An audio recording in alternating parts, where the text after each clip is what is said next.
এই ছোট্ট ছেলেটার উপর ভর করে আছে কোনো অশরীরী আত্মা।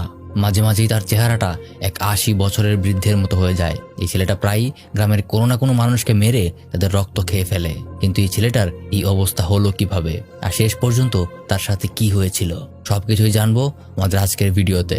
তাহলে চলুন গল্প শুরু করা যাক।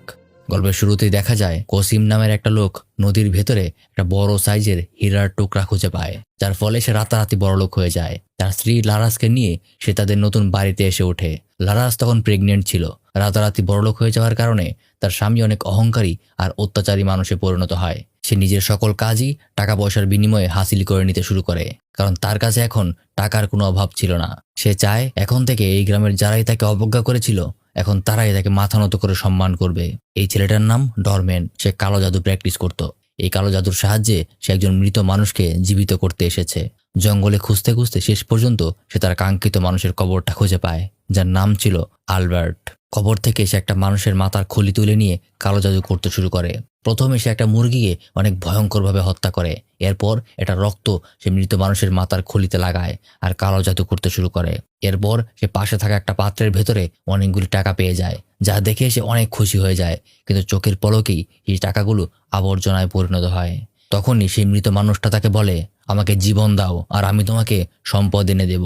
সে তাকে জীবন দান করবে বলে কথাও দেয়। পরদিন সকালে পুরো গ্রামে ঘোষণা করে দেওয়া হয় আজ রাতে চন্দ্রগ্রহণ হবে, তাই আজ যেন কোনো মহিলা বাইরে বেরো না হয়, কারণ এই সময়ে গ্রামে অশুভ আত্মারা ঘুরে বেড়ায়। এদিকে কসিমের স্ত্রী একজন ধাত্রীকে দিয়ে নিজের পেটে থাকা বাচ্চা কেমন আছে তা পরীক্ষা করাচ্ছিল। তার পেটের সন্তান একদমই সুস্থ ছিল। কিছুদিনের মধ্যেই তার ডেলিভারি হবে। সে ওই ধাত্রীর বাড়ি থেকে জঙ্গলের পথ ধরে বাড়িতে ফিরছিল। তখনই রাস্তার একটা কুকুর তাকে ধাওয়া করে। সে পালাতে পালাতে জঙ্গলের অনেক গভীরে পৌঁছে যায়। রাতও অনেক হয়ে গিয়েছিল, আর তার উপর ছিল চন্দ্রগ্রহণের রাত। কোথা থেকে যেন ডরমেন তার কাছে এসে তাকে অজ্ঞান করে দেয়। যখন তার জ্ঞান ফিরে আসে তখন সে নিজেকে একটা কবরের উপর শুয়ে থাকতে দেখতে পায়। লারাস প্রচন্ড ভয় পেয়ে যায়। তখনই কেউ একজন তাকে কবরের ভেতর টেনে নেয়। সাথে সাথে একটা বৃদ্ধ লোকের আত্মা তার কাছে আসে, আর তার সঙ্গে এখন প্রশ্ন আসে কসিম কি এমন প্রতিশ্রুতি করেছিল, কি কারণে তার স্ত্রী লারাসের সাথে ঘটনা ঘটলো।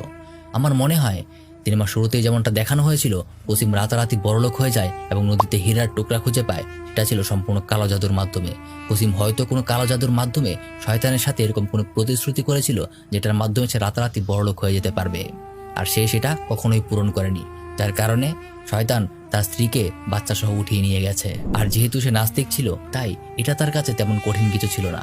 তার জন্য এটা ছিল খুবই স্বাভাবিক একটা কাজ। যাই হোক, দেখা হবে পরের ভিডিওতে। ভিডিও ভালো লাগলে আপনার বন্ধুদের সাথে শেয়ার করতে ভুলবেন না।